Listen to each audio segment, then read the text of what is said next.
My presentation is quite brief, as it was yesterday. And what I'll try and do is just explain a couple of things that we usually focus on at Africa Uncensored when we're trying to do any reporting on public-private partnerships and the like. So I'll share my screen and then begin my presentation.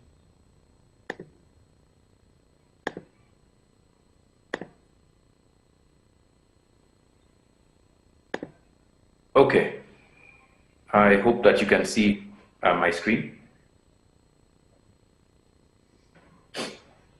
So yes, the subject matter was humanizing public-private partnerships and death stories. And the first thing, like I said yesterday, for that journalists ought to focus on is really just to focus on the people. And I'll switch off my camera just so that things can go faster for a moment. To focus on the people first, and then the numbers. The numbers can be quite dazzling. If you're looking, and I'll use the example of the budget yesterday, the budget estimates reading yesterday, as an example of how dazzling numbers can be. If you look at a lot of the reporting that's out there right now, the comparison between Kenya's 3.63 trillion shilling budget versus the budgets of other East African countries would make it seem like this very big and insurmountable figure that it's very difficult to break down. But even there, even with numbers that big, and PPPs can be bigger, but often are smaller in terms of the quantum of the numbers that you'd be dealing with in comparison to a budget like that. There's always a person. And the philosophy that we use here at Africa Uncensored is the closer you get to people, the closer you get to a story. So that perhaps is the one universal tip that applies to all stories, but specifically stories about public-private partnerships, debt, illicit financial flows. There has to be a human context. Otherwise, it's just going to become fairly academic and not evoke any empathy from the people that you're interested in reaching. But the second and perhaps equally important thing is to explain relationships, right? So with a public-private partnership, there's often that private organization, that company that's going to procure a service or a couple of products over a long period of time for a government. Who's behind that organization? What is their interest in doing this? Do they have experience in doing this before? Who are they connected to? Those kinds of relationships are fairly important, being able to establish why there would be any sort of public-private partnership with a company in specific, if this is one that's proposed by people within government, or even if at the end of a process of looking for organizations through an open contracting system, you still wind up with various organizations that would engage in public-private partnerships. It's still important to understand what the stake of the company is beyond just pure profit or long-term stable and sustainable contracts with governments. The second thing, and I think a question was asked about access to information that leads into this portion of my presentation, is the breaking down of contracts. What part of a contract that has impact on the public? Have environmental impact assessments been done, and by who? Which organization did that? Was it a public organization that's mandated under the contract to do that? Where does arbitration take place in the case of problems arising from the public-private partnership? Or is there arbitration? What language are the contracts in? Those things are very, very important to be able to establish who's getting the short end of the stick. Unfortunately, there's one further rung that most African countries, journalists from African countries, I should say, would need to climb, which is access to the contracts themselves. That implies understanding and being able to navigate your access to information laws, so that in the case where these contracts are not made public, then there's a process that you can follow to ensure that you get access to those contracts, and where you do not get them, even after following the process, that then also becomes part of the story, that there is either an attempt, a willful attempt, or just reluctance on the basis of how governments work to share these contracts with you. I think that the person who was asking the question was about what the thoughts are on the SGR contracts. Well, it's very difficult to have thoughts on a contract that you haven't seen, and this has been the long-running attempt for many in Kenya and I'm sure in other African countries, to be able to access the correct information so that you're able to analyze these contracts. Because journalists, a lot of journalists who perhaps don't have the skill set in reading contracts, for specialized or industries or specific industries, it's important to then lean on the experience of experts who understand what certain terms are. So, as an example, for instance, if you're looking at an oil extraction contract, what is cost oil? What is profit oil? When does a country begin to profit? If there's a public-private partnership that has been engaged in to extract that, are there any tariffs that will be paid? As the example that Jason gave on the expressway, what tariffs are going to be paid? How much are they going to be? Who's going to collect them? For how long? Those are important questions to ask, because that also leads you to the people that I had mentioned who will be impacted by this, members of the public who use a road or are depending on the extraction of oil to feed into the equalization fund, as is the case here in Kenya, and other aspects of local content that you then need for development. And the third thing is to analyze the system, right? So not all PPPs are equal, right? The taxes, the policies used to enforce them, not all of them are equal. So it's important to ask whether this is really a government policy of engaging in public-private partnerships to alleviate in the short term its expenditure on development, right? Or is this a particular specific public-private partnership for a specific goal, a specific project? And how are those going to be managed? Who does it affect? Because, in Kenya, for instance, we have a devolved system of government. It's very likely that some of these PPPs will affect the management of county governments, county budgets. Where do all of these things fit in? A great example is in healthcare. So if we're getting into a leasing program with various agencies, not to say that what we did was a PPP, healthcare is a devolved function, right? And certain aspects of healthcare are devolved.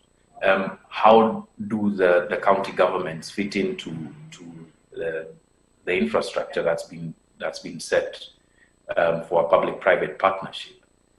So those would be the 3 steps and 3 tips that I'd ask journalists to focus on. So it's connect companies to initiatives, break down contracts, analyze the system, but even before you do that, find the person at the heart of the story, or perhaps with the aid of these 3 things, right? So I had one example of a video, as I did yesterday, that I could play, that's part of like a public-private partnership that might give you more insights into this.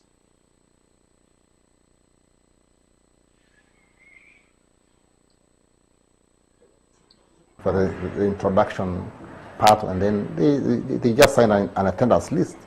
One of the sharpest critic of this project was actually the secretary of that. He was requested to take minutes, and he's the one who took minutes. But he's saying I took minutes. It was a first inception meeting, so I didn't expect that this amount to just constitute about 50 people to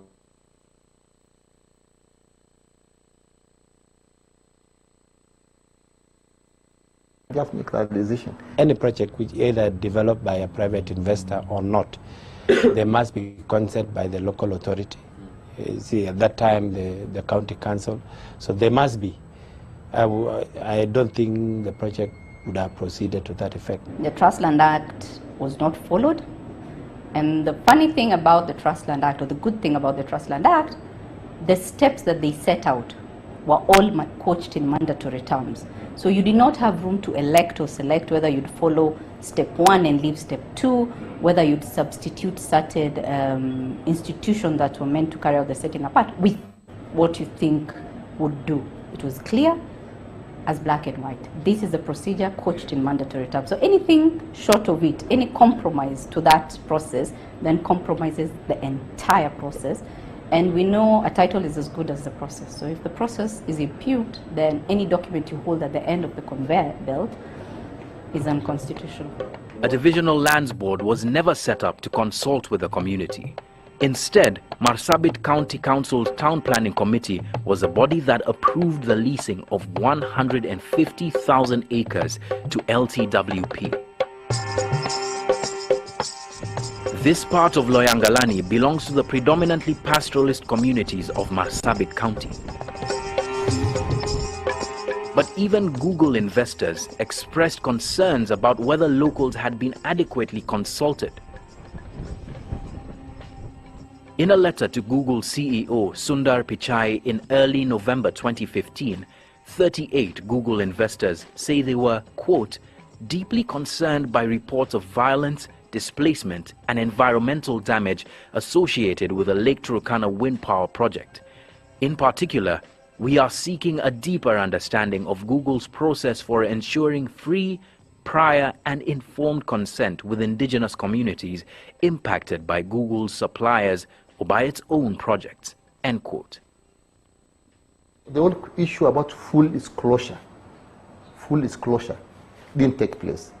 You need to tell me how or why you need a land, what my role will be, and what's my future involvement on that land. A Kenyan court ordered both sides to seek mediation over their claims for an amicable settlement that worked for each party. They were given 90 days. Those 90 days have since lapsed and the talks have stalled. Our client's concern is simple. How did you acquire the land? But that question has never been answered in court, was never given the prominence we thought it deserved, it being an environment and land court whose specific mandate is to address the land question. We wrote to the management of Lake Turkana Wind Power seeking, amongst other things, answers about how they acquired the land on which the project sits.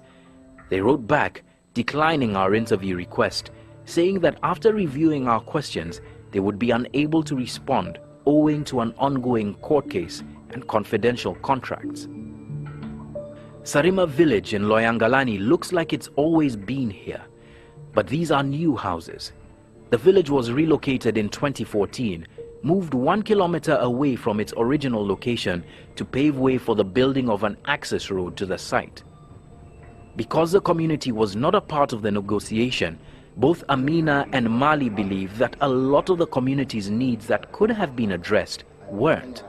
For instance, part of the claims of some of the members of this community is that the resettlement of this community paid for by the LTWP didn't include the entire community. The people of Sarema village are part of the indigenous communities here that call these hills and plains their home. Sarema didn't always look like this.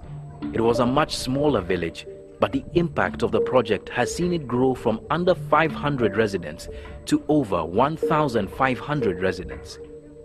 The people who live there are people who come to squat for jobs and to squat for all sorts of businesses. That's a new community. That's not a Sarima we know. 60-year-old Simon Ekitoye has lived in Sarima all his life. He was amongst the first beneficiaries of what villagers claimed was a lot of promises of jobs that the development would bring to Sarima. Alifanyisha mimi miaka 2.5. Alifanyisha mimi kazi hapa. Aliandika mimi ya kwamba simamia kuhamisha hizi manyumba yote, kagawa hizi mamiti yote gawe wenyewe. Simon and a few others would move the village off the path of this road. Okay, so I was just giving a bit of a, showing part of a documentary that we had produced a few years ago with regard to the Lake Turkana wind power project, which is supposed to be the largest in Africa and is a public-private partnership. And looking at the impact that the engagement in that project has had with on members of that community. And so that would be my take on some of the tips that you can use in reporting on public-private partnerships. And of course, there is an implication that these things have on debt. All right, thank you very much. Thank you very much, Allan. Any question for Allan?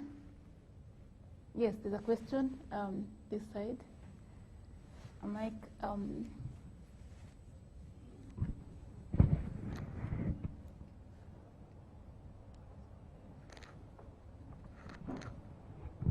Thank you very much, Allan, for the presentation. When it comes to the issue of relationship, as a journalist, how do you navigate the issue of the bottom line?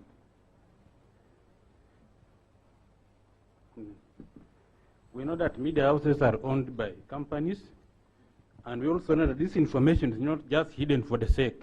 There's a reason why it is hidden. And now here you are digging to unearth it.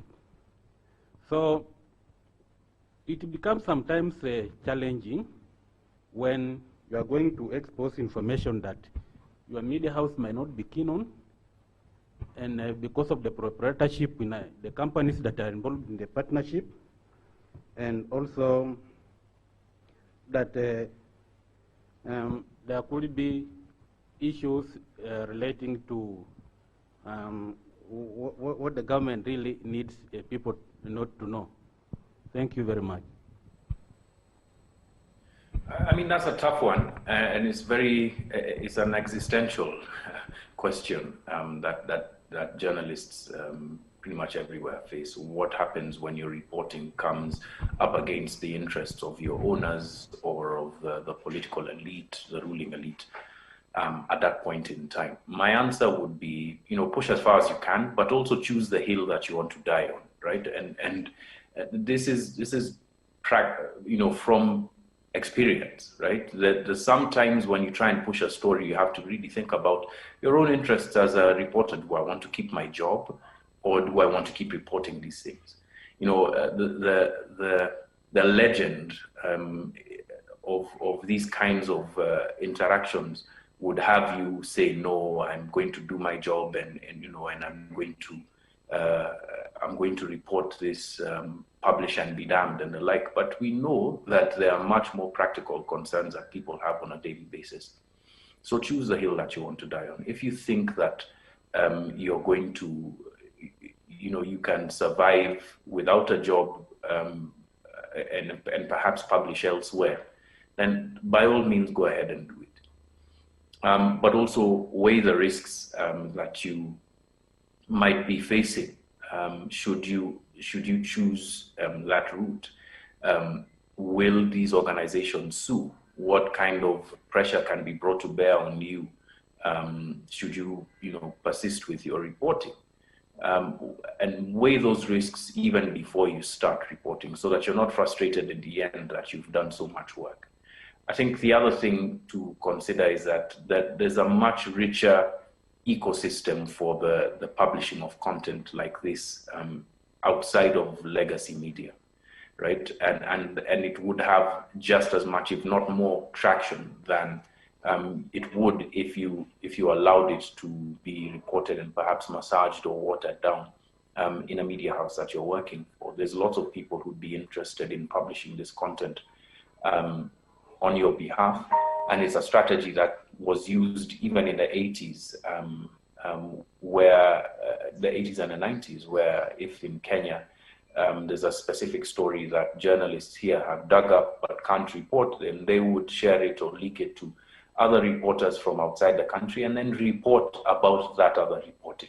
So there's ways and means to be able to get through this. I hope I've answered your question. Yes, yes, please. There's a comment here.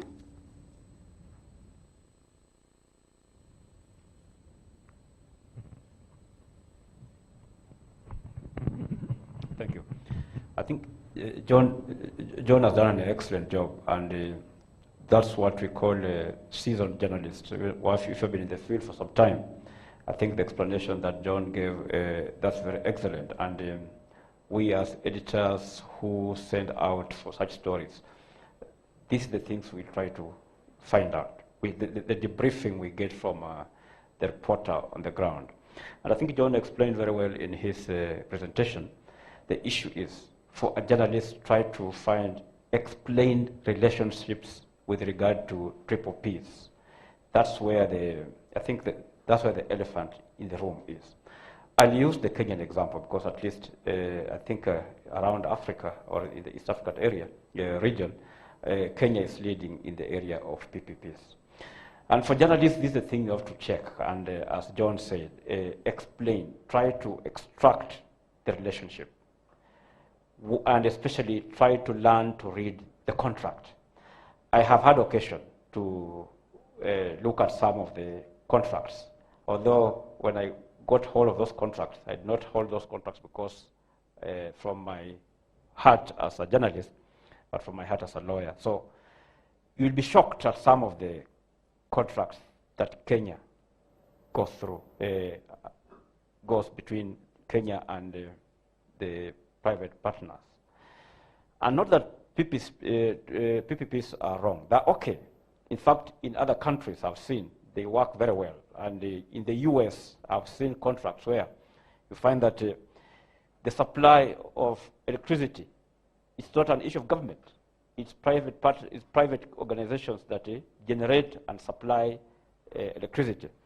But the state or the government consumes on behalf or buys electricity on behalf of the people. You saw what happened recently in Texas, and that one explains to you the relationship. In Texas, recently had a terrible weather which they never expected, and the entire electricity grid was shut down. But you see the contract they have in it is that they are not allowed to get electricity from other people who have it, even from neighboring states. So they were supposed to renegotiate because they never anticipated that such a thing would happen. Now in Kenya, it's interesting. And you'll find that majority of of these contracts in the PPPs are in the energy sector, supply sector mostly. And you notice that this is how Kenya operates. So first of all, gauge what is the mandate. You'll find that the PPPs are usually signed on behalf of Kenya, of the country, of the government, by parastatals. So first of all, you must understand what is the mandate of a parastatal in Kenya. So in the energy sector, I've seen some, and I think one of the contracts I saw was the same one that John has talked about, the Turkana wind power project. We realized that at the time it collapsed, and Kenya had to pay a lot of money because of breach of contract. So what happens is that the problem in Kenya is that we contract away too much. Like in the energy sector, you'll find that electricity is not something that you can store. You don't store electricity. You keep on having it. But we have got a generator here. They have what we call the cost plus approach. He will generate for you electricity. Whether you consume it or not, you have to keep on paying him. And the contract is such that he says that my investment in this, you must take what you call opportunity cost. So he'll supply you the electricity, whether you are using it or not, whether you are consuming it or not, you still pay. And that was the problem with the Turkana wind power, although it did come in. We have got others which are terrible. I think I've seen some of them. They're terrible. You look at them, and that's how you can be able to pick out as a journalist, how does it affect when you are trying to humanize it. And the only problem that journalists, I can say, will have is maybe having access to those contracts. And I think that's what John said. You may be very lucky if you get access to those contracts. We have tried as journalists to get some of those contracts. As a media house, they will not give you.